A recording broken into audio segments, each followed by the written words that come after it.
Did you know that Nikola Vucevic is bad at defense?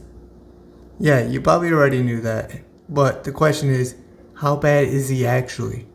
Well, according to StatMuse, he's the second worst NBA center in history, only behind Brook Lopez, for those who play 25,000 minutes or more in their career. So, if you're going up defensive rating, he's really bad at defense. So in this video, we will be talking about Nikola Vucevic's defensive liabilities, his impact on winning, his recent comments, and also how he compares against other centers throughout the years of his career. And how does he actually fit with the Chicago Bulls?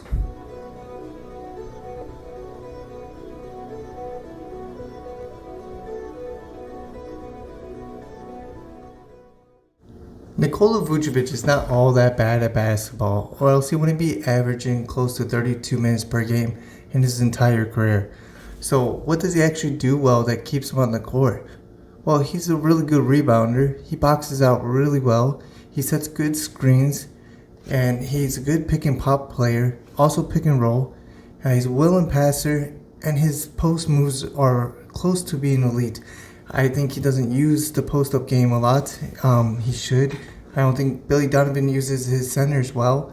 And like Stacey King always preaches, is go to the post up.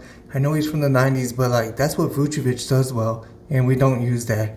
So why do we keep him on the court if he's not gonna use his strengths, or Vucevic's gonna play to his strengths? Because he doesn't play any defense at all. He's never have. He never improved on his defense throughout the years.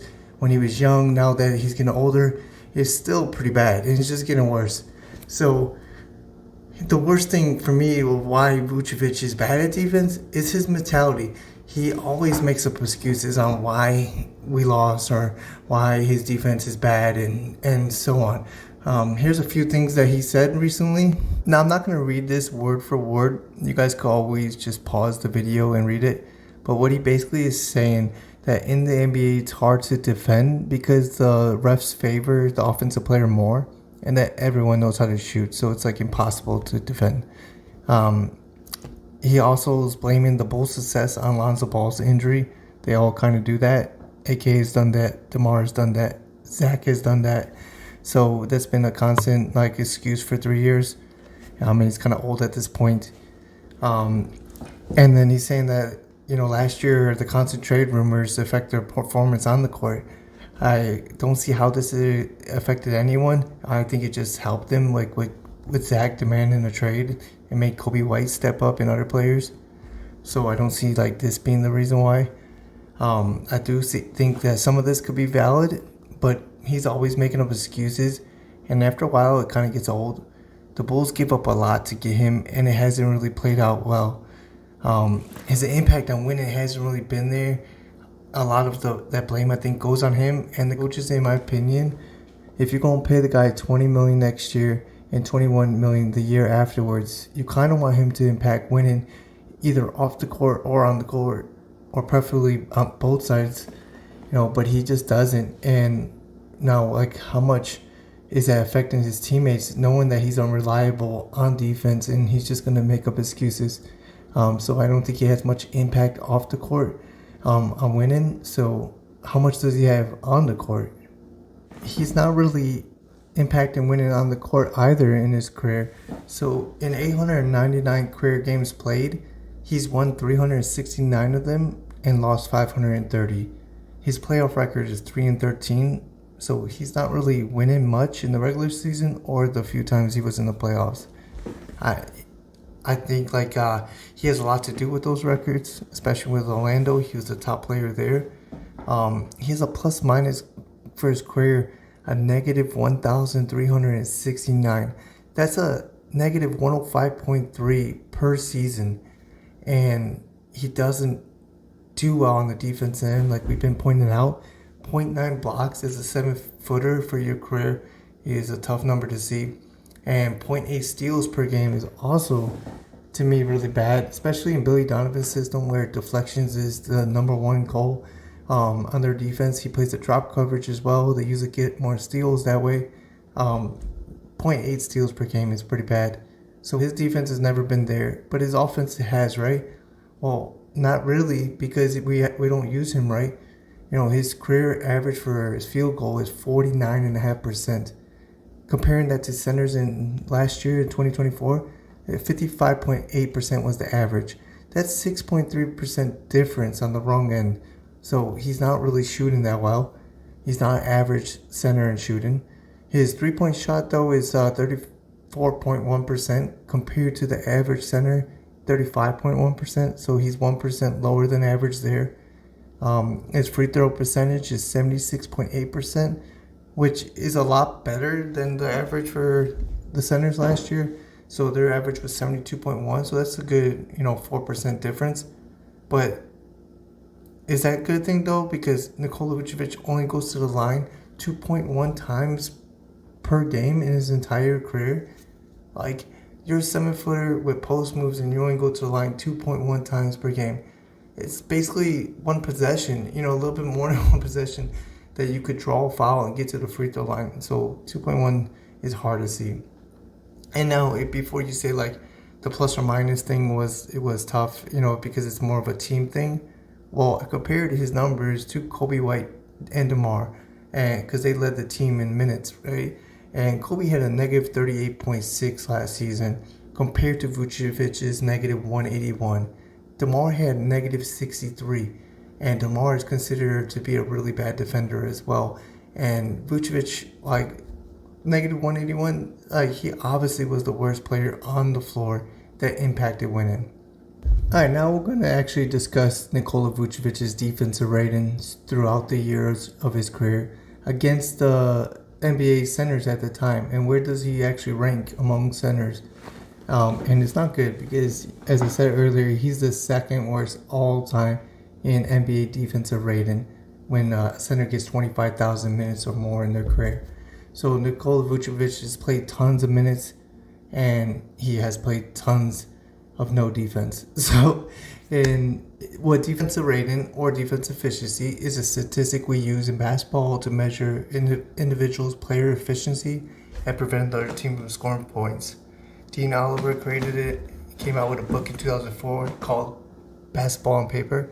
The formula is a little complex. It's basically the player steals and blocks, how many times they were blown by, their deflections, their defensive rebounds. It's measured to show how good a defender is, and Nikola Vucevic is not a good defender. In his rookie year, 2011 and 12, he did have a good defense rating, 96.8, which is pretty good. And at that time, 90s were good, and 100 and more was kind of bad, maybe like 102 and above. But he barely played in 2011 and 12. 2011 and 12, he only averaged 15.9 minutes per game and had 810 total minutes, which didn't qualify for this list, having at least 2,000 minutes played. In 2012 and 13, he had 105.0, which was the sixth worst in the NBA. And that kind of could show you what the numbers are. Nowadays, 105.0 is actually not that bad. It's not that great either, but it's the sixth worst at that time. The centers were much bigger and slower and didn't really shoot at this time. Now, 2013, he hit a 103.4, didn't qualify, played only 57 games, 31.8 minutes per game, total of 1,812 minutes. So he was almost there at the qualification of 2,000 minutes. If he did qualify, he would have been one of the worst in the NBA as well. And in 2014, he hit 105.9, fourth worst in the NBA. 2015 was the sixth worst. 2016 was the 12th worst. 2017, he didn't qualify again. 57 games, averaged 29.5 minutes per game, 1,681 minutes played. So he was a 105.9, which was not great. And 103.3 was his best year in 2018 and 19. And that had him at 14th worst in the NBA. So he was a little worse than average center in the NBA at that time. 2019 is where everything kind of went bad. 107.2, he was the third worst. 2021, fifth worst at 110.1. 21-22 is 109.6, the third worst. 22-23, 109.7, the sixth worst. And then last year, as we all saw, he had 114.9, was the second worst in the entire NBA. And it was hard to watch him last year. I saw the major decrease in defense from the prior year to last year, and I'm scared for the next year. So out of all these years, he hasn't really improved his defense. He's not gotten better throughout the years. He's only gotten worse. His prime is way past him. So I don't see his defense being good next year either. I would like to see how he fits with the Chicago Bulls. And we're going to break that down as well. The roster as it stands, we have a lot of guards. You know, we do have some centers on the team as well. So hopefully Nikola Vucevic takes a back seat and we could develop some guys. I hope we develop Jalen Smith. Jalen Smith, to me, is the center that we should focus on. And we have three centers behind Nikola Vucevic that needs development, and Adama Sanogo and Kenny Lofton Jr. that we just signed. But out of all four centers, Jalen Smith should be our priority. We signed him in free agency. He has tons of potential. He shoots the ball really well, and he has better defense than Nikola Vucevic, and he'll run the floor better than Nikola Vucevic as well. So I think we need to focus on him. He fits Billy Donovan's system much better than Vuce. And Vuce is getting to the point in his career, or he's always been at the point in his career where he plays no defense, and his offense is not helping the situation either. So I think having $20 million a year tied up into our center spot that we shouldn't have is tough. Just like Zach LaVine's contract, having a $45 million player that's not playing is tough as well. So those two guys are a priority to be traded, but I think Vucevic should be traded first. I think Zach could fit with Lonzo or Giddey and play well if he accepts a role on the team. And we all need scoring, and Zach could score. Vucevic we can never depend on, you know. So it's kind of tough for me to keep Vuce around. Let me know what you guys think about what his fit is on the team. Do you guys want him to stay or be traded? Thanks for tuning in.